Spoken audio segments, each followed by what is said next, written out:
Assalamualaikum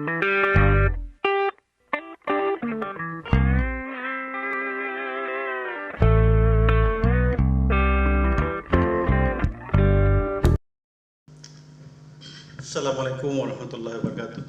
Ya, Waalaikumsalam warahmatullahi wabarakatuh. Teman-teman sekalian yang dirahmati Allah, seperti apa yang saya pernah janjikan kepada kita semua bahwa saya akan mendatangkan seseorang yang yang sungguh aspiratif bagi kita semua. Beliau adalah seorang sekdes dari desa Tibo, yaitu dari Kecamatan Tombok Saborah.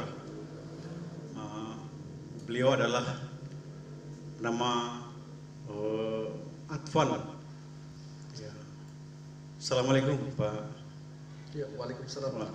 Ya. Jadi begini yang perlu saya sampaikan, karena kemarin saya pernah melihat tayangan di Facebook Anda bahwa tentang ekonomi syariah.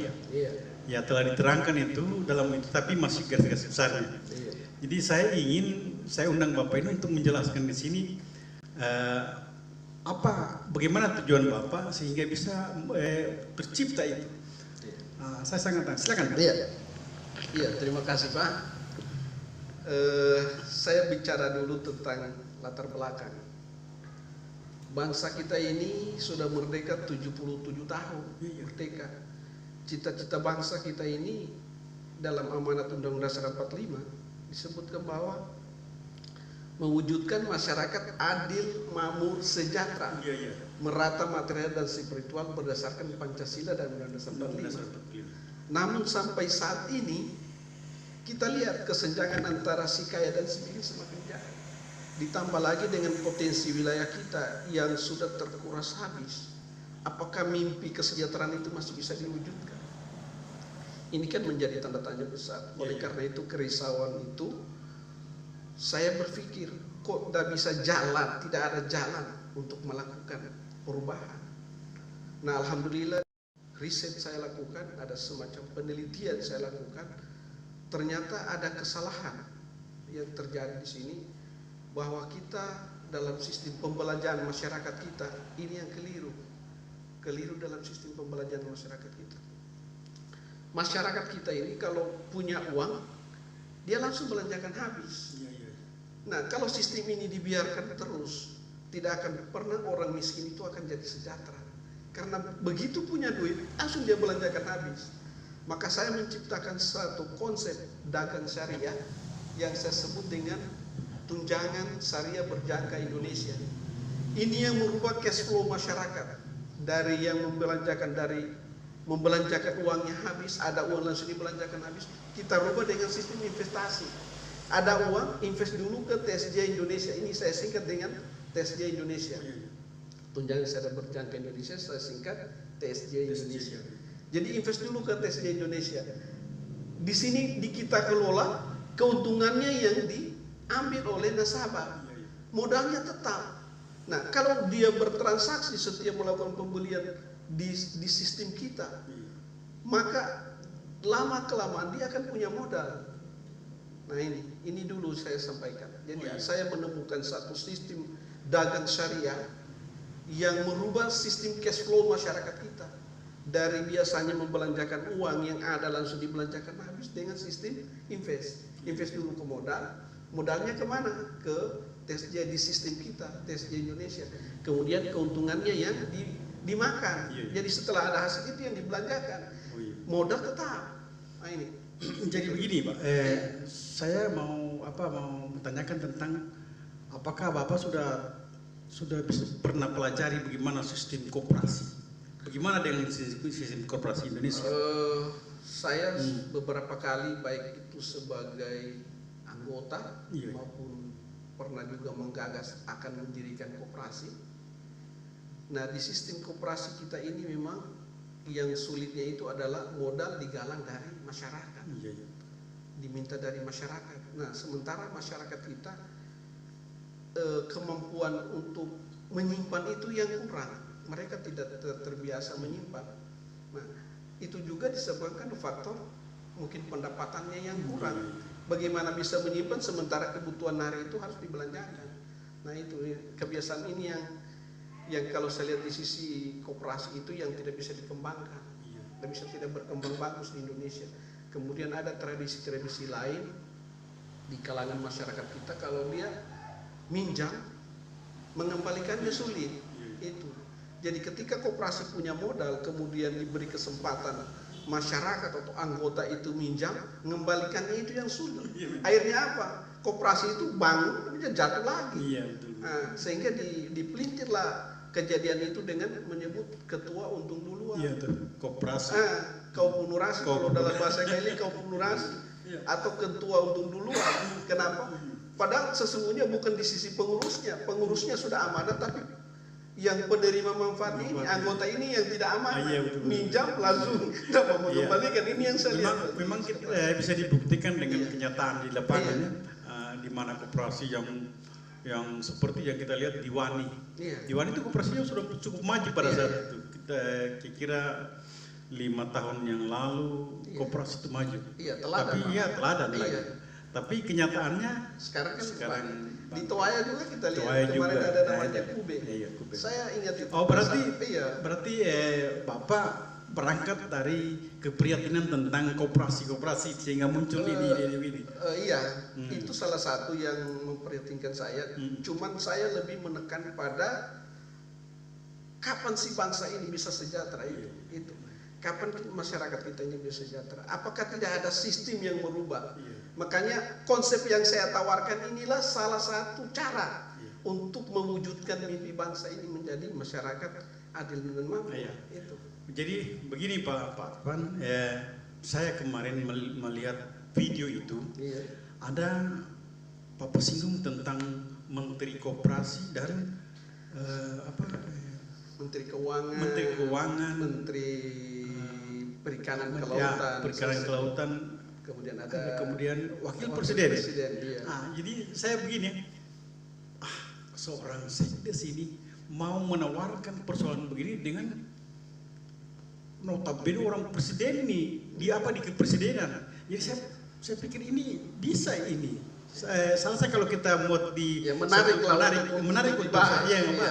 Jadi begini, menarik. Jadi begini Pak, saya pernah ketika konsep ini sudah ada dalam pemikiran saya dan sudah saya rumuskan, saya melihat tayangan di televisi bahwa ada di situ dalam satu talk show di salah satu televisi swasta, ada pembicara-pembicara di antaranya Menteri Keuangan, Menteri Desa kalau tidak salah ada juga, kemudian Menteri Perikanan Kelautan masih Susi Pujastuti saya lihat bicara bahwa potensi kita ini luar biasa, potensi kekayaan alam kita luar biasa.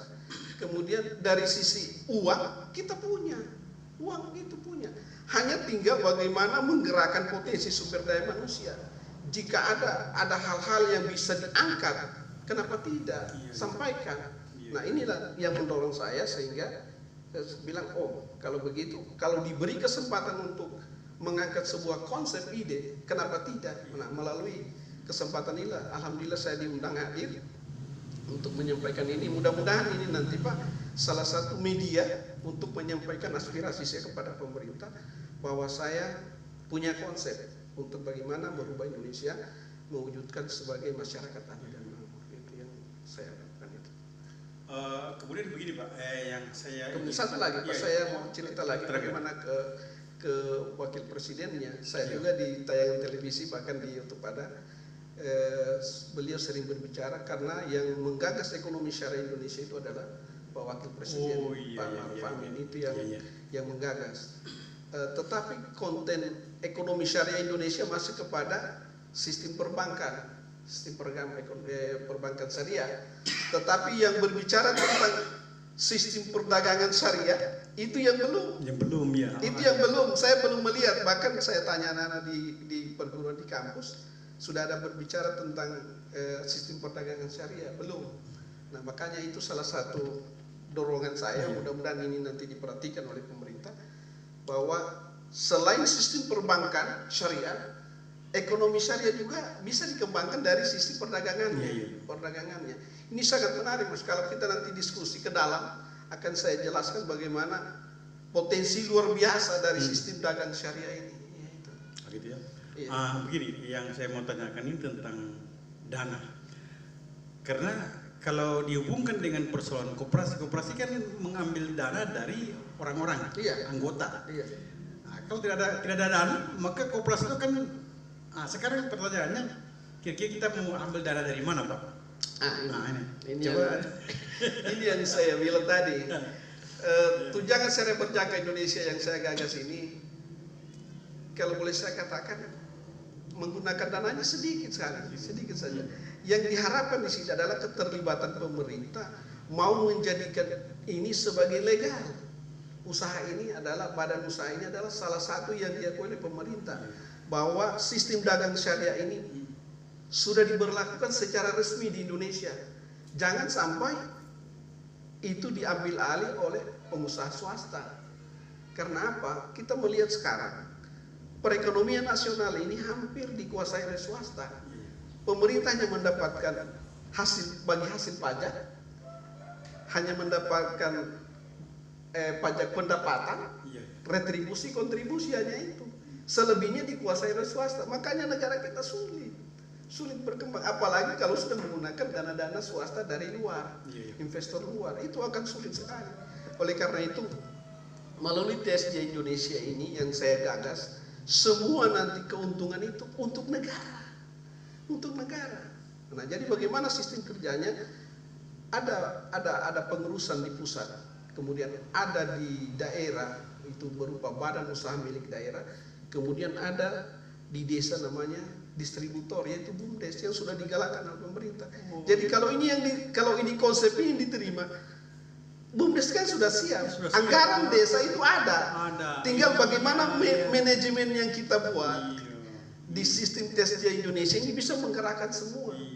Iya, bisa menggerakkan semua. Saya lupa bahwa Bapak adalah sekdes, sehingga kan BUMDes kan bisa di. Iya. Oh iya betul, saya.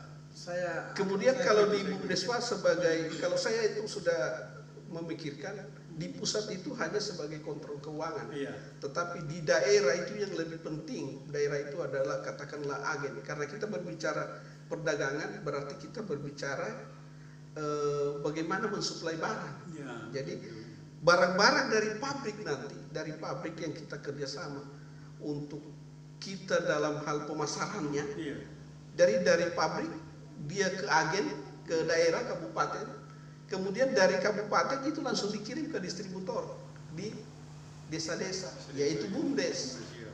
Jadi kalau di anggaran dasar itu saya sebutkan itu Pak, sistem perdagangan satu pintu. Jadi pusat itu hanya mengontrol, kemudian daerah sebagai agennya dalam bentuk badan usaha milik daerah, kemudian distributornya adalah BUMDes. BUMDes yang sekarang sudah ada ini, itu yang kita berdayakan. Jadi ini juga yang bisa saya mau sampaikan, bahwa di sistem BUMDes itu kenapa sampai tidak jalan? Ya, adalah yang kita rubah di situ. Saya. Kenapa? Kalau pengurusnya itu masih diangkat dari desa, itu salah satu kelemahan. Kenapa? Kemampuan profesionalisme pengelolaan oleh orang yang ditunjuk dari desa, apalagi yang ditunjuk itu hanya karena faktor politik atau faktor kekeluargaan, dengan tidak dibekali kemampuan sumber daya manusia, maka di situ kehancurannya BUMDes. Nah, kedepannya nanti kalau TSJ Indonesia ini bekerja, mereka itu pengelolanya itu kita yang kendalikan. Iya, katakan dia pimpinan perusahaan, kita kendalikan. Tidak mesti orang di kampung itu yang menjadi pimpinan. Iya, betul. Karena kita sudah yang SK kan, kita ngatur. Kalau ketika dia tidak bisa bekerja, kita pindahkan. Iya, sistem perusahaan kan. Iya, kita pindahkan.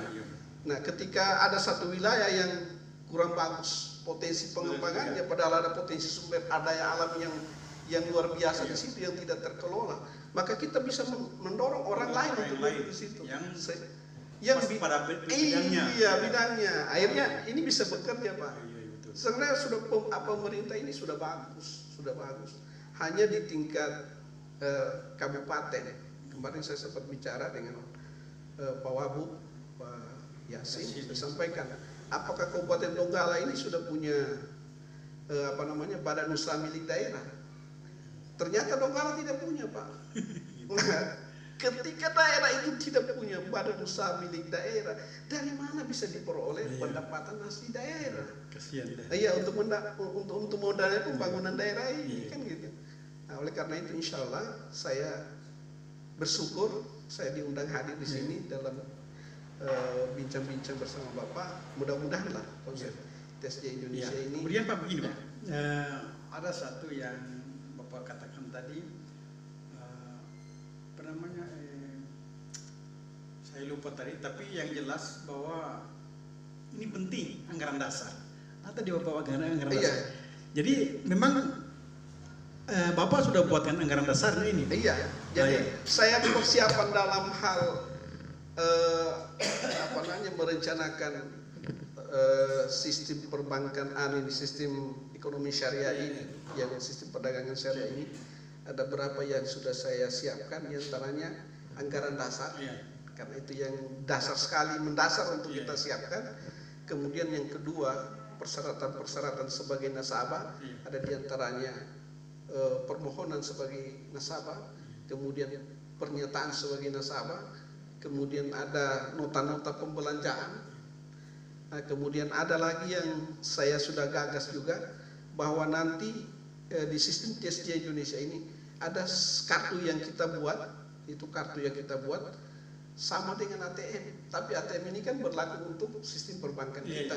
Tapi di TSJ Indonesia ada nanti yang saya buat kartu, namanya kartu Bayari. Bayari itu dari kata kartu bayar Republik Indonesia gitu. Dia hanya berlaku untuk di TSJ Indonesia. Jadi dimanapun BUMDes yang sudah bekerja sama dengan TSJ Indonesia bisa digesek di situ, dicek, oh ada dia punya saldo, dia bisa membelanjakan di situ, tinggal gesek saja gitu. Jadi itu konsep saya. Jadi sudah sejauh itu saya pikirkan, Pak. Luar biasa. Iya. Jadi saya begini, saya terpana betul bahwa artinya bahasa ini sebenarnya ini bahasa akan keluar dari orang-orang yang di atas. Tapi saya tertarik dengan Bapak punya. Artinya ini bahasa Bapak ini betul-betul bahasa bahasa menasional ini. Karena mudah-mudahan ini dinonton oleh orang-orang, pejabat-pejabat, bahwa dari Desa Tibo ini ada seorang yang mau menciptakan hal ini. Jadi tinggal kita membedakan mana anggaran dasar, mana anggaran rumah tangga kan? Kalau kita berbicara anggaran rumah tangga itu biasanya lebih kepada operasional. Begitu kita sudah jalan, kita aturlah anggaran rumah tangganya. Jadi itu bagaimana mengatur rumah tangga agar usaha itu bisa berjalan. Tetapi yang lebih mendasar adalah anggaran dasar ini. Harus di situ kita melihat dulu. Jadi dari situ kita kembangkan, ketika sudah dia berjalan, nanti kita atur, oh ini anggaran rumah tangganya kita sisipkan. Tapi begini Pak, mudah-mudahan pertemuan kita berikut, Bapak bisa bawa, Bapak bisa presentasikan tentang itu. Kan anggaran dasar ini kan harus melihat dari kemampuan seseorang, kemampuan satu daerah itu kan dia diambil dari kearifan lokal. Kearifan lokal kan. Bagaimana setempat itu, begitulah anggaran yang kita buat. Apakah itu anggaran yang sudah habis dilempar ke masyarakat, kemudian masyarakat umpan balik, atau masih Bapak pikirkan sendiri dengan siap. Begini Pak, saya ini kan awal saya mempublikasikan. Sebenarnya saya sudah menemui ada beberapa tokoh, diantaranya saya sampaikan melalui YouTube yang Bapak pernah nonton kan. Saya pernah diskusi dengan beberapa tokoh, tetapi respon mereka sangat sedikit. Karena anggapannya mungkin begini, karena barang baru ini. Ini barang langka dan benar kan bisa diwujudkan. Nah, oleh karena itu saya coba buat dalam anggaran dasar ini, istilahnya saya sudah rumuskan di situ. Saya sudah rumuskan dalam anggaran dasar itu bahwa kegiatan ini saya yakin bisa dikerjakan. Saya yakin bisa dikerjakan dengan niat yang bagus. Saya yakin bisa dikerjakan. Jadi sebentar kita komen. Silakan.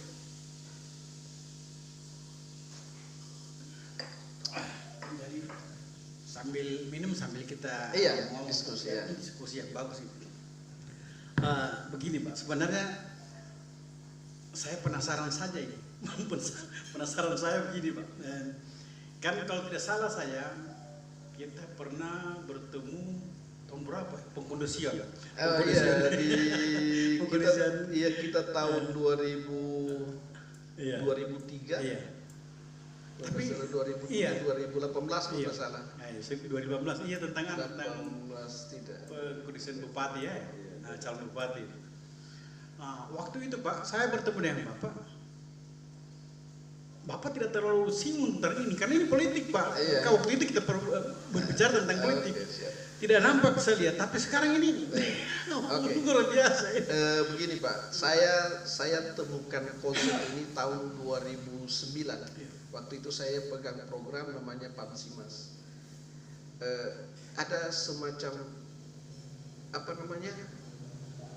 bukan juga kegelisahan saya, tapi ada pertanyaan dalam pikiran saya. Kok sistem ekonomi ini tidak bisa diperbaiki? Iya, karena saya pernah juga mengikuti kegiatan pelatihan bahwa sistem perbankan yang sekarang ini saja menyulitkan orang. Menurut beberapa pakar, katanya bikin susah saja itu ngambil kredit itu, karena tahun pertama kau ngambil masih bagus, tahun kedua sudah mulai oleng, tahun ketiga bangkrut. Kalau kau tidak ngambil kredit lagi, usahamu tidak akan bisa berdiri lagi di sistem perbankan kita. Nah, kerisauan itu yang menyebabkan saya membuat pertanyaan, kok tidak bisa dirubah. Akhirnya saya buat kajian, sebuah penelitian, oh ternyata bisa. Dan sistem yang saya sampaikan di TSJ Indonesia ini luar biasa Mas, luar biasa dia. Kalau ini tidak ada lagi orang pakai sistem ngutang. Sekarang ini kalau orang berusaha, misalnya contoh kecil kita bikin kios. Kios kamu tidak akan berkembang bagus kalau modalmu sedikit. Kenapa? Orang minjam lebih banyak daripada orang nyetor doi. Ketika dia sudah minjam, pertanyaannya kapan dia mau bayar? Apalagi kalau di sebelah kios kita ada kios lagi. Minjam sini, belanjanya di sebelah. Jadi kita jadi tentu bangkrut Pak. Nah, di sistem kita, di tes di Indonesia tidak ada lagi orang mengutang. Dia invest dulu modal ke kita. Jadi kalau dia butuh barang, kita tinggal mengadakan karena uangnya sudah ada. Ada di sini. Sudah ada. Nah, makanya saya kasih judul tunjangan syariah berjangka. Jadi tunjangan itu kalau bahasa kita kan baku bantu. Baku bantu ya. Nah, sistem ini kan sistem yang diamanatkan oleh agama. Baku bantu, baku tolong. Jadi dia tolong dulu kita, nasabah tolong dulu TSJ Indonesia perusahaan kita. Kemudian kita akan bantu dia lagi. Jadi ada sistem di situ Mas. Jadi saya belum jelaskan situ karena itu rahasia saya. Ketika nanti saya akan dipertemukan, ada pihak pemerintah mengundang untuk bisa meyakinkan saya bahwa ini bisa dikerjakan, saya akan buka bahwa seperti ini sistem kerjanya. Itu rahasia perusahaan, saya tidak buka. Iya kan? Nanti akan suatu saat akan saya perkenalkan bahwa ini sistemnya. Ternyata sederhana Mas. Saya temukan sederhana sekali. Tapi di situ saya tunjangan syariah berjangka Indonesia. Jadi berjangka dia ada batasan tertentu. Ada batasan tertentu. Ketika kedua belah pihak, saya sebagai pemilik perusahaan, misalnya BUMN misalnya, yang TSJ tadi sudah dibantu oleh nasabah, saya sudah bantu dia, selesai. Selesai. Kau sudah bantu saya sudah bantu kamu, selesai. Itu yang disebut berjangka. Jadi tidak selamanya dia bantu kita bantu terus berdua, ada setengah mati. Itu. Betul. Dan di sini saya sudah kaji semua untung. Saya untung, Anda pun sebagai nasabah untung, bahkan berlipat ganda Mas. Tentang keuntungan itu memang Anda sudah jelaskan pada video pertama itu tentang keuntungan itu. Tidak ada orang dirugikan. Makanya saya kalau tidak ada orang dirugikan ini bagus ini ya. Sebab kalau berdagang, sistem orang berdagang, dia mengambil keuntungan sebesar-besarnya. Itu kan? Kalau berdagang, jadi mau orang untung atau tidak, yang penting saya tidak tahu. Kalau di sistem kita tidak. Nah, itu saya lihat. Apalagi ini, makanya saya bilang jangan sampai sistem ini diambil oleh perusahaan swasta. Betul. Walaupun perusahaan nasional, swasta nasional. Saya inginkan ini negara yang punya. Karena apa? Kita berbicara untung tadi. Betul. Ya kita harapkan dalam pengelolaan usaha ini semua negara yang punya. Jadi tidak lagi negara hanya mendapatkan pajak pendapatan, pajak penghasilan, kontribusi, retribusi, tidak hanya 4 poin ini yang diharapkan ada pungutan-pungutan pemerintah. Tapi 100% keuntungan di luar biaya pengelolaan itu adalah milik negara.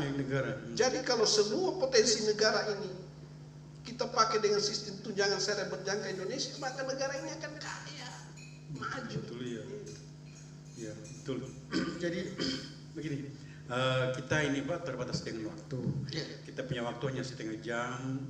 Kemudian nanti kita lanjutkan nanti dalam kesempatan yang lain. Tentunya hal ini akan kita kembangkan kan? Karena kalau memang ada kesempatan kita masih punya waktu, berarti kita bikin berseri lah. Ini akan berseri. Ya silakan. Iya, saya siap Pak. Jadi kapanpun saya dimintakan untuk menyampaikan konsep ini karena memang ini adalah tujuan saya. Saya harapkan baik pemerintah daerah, pemerintah pusat melihat video ini, kemudian mengundang saya untuk memaparkan seperti apa. Saya harapkan negara akan menjadikan ini sebagai satu badan usaha milik negara yang legal, dan jangan sampai dikelola oleh swasta itu. Karena kalau ketika swasta yang ambil alih, negara ini akan hancur nanti. Jadi mungkin Bapak lihat saya punya wajah itu tidak bukan tidak yakin Pak. Artinya orang dari udik dari dusun mau berpikir tentang negara ini yang jadi penasaran. Jadi mohon maaf saya tidak mengucilkan, tapi ini yang membuat saya terpanggil untuk mengundang Bapak ke sini. Oleh sebab itu nanti kita pas lagi lebih bagus. Begini saya stretch sedikit bahwa untuk membangun negeri ini kan tidak mesti dari kota, tidak mesti dari kalangan orang-orang elit. Dari kalangan kita saja ini, kalau kita mau betul-betul mau merubah dan punya konsep untuk merubah, kita sampaikan. Mudah-mudahan pemerintah punya empati mau mengambil konsep itu tadi, kemudian dijadikan itu sebagai salah satu cara untuk bagaimana mewujudkan mimpi bangsa, cita-cita bangsa kita. Insya Allah. Jadi kita selesaikan sampai sini dulu Pak, nanti kita sambung lagi nanti lain berikut. Jadi demikian teman-teman, ada video ini akan kami putar nanti di YouTube supaya kita dengarkan bersama. Kemudian saya berharap kepada pemerintah pusat dan daerah supaya memperhatikan ini. Dan ini sangat penting sehingga saya mau wawancarai beliau. Demikian atas perhatian kita bersama, saya ucapkan Assalamualaikum warahmatullahi wabarakatuh. Waalaikumsalam warahmatullahi wabarakatuh. Ya, terima kasih.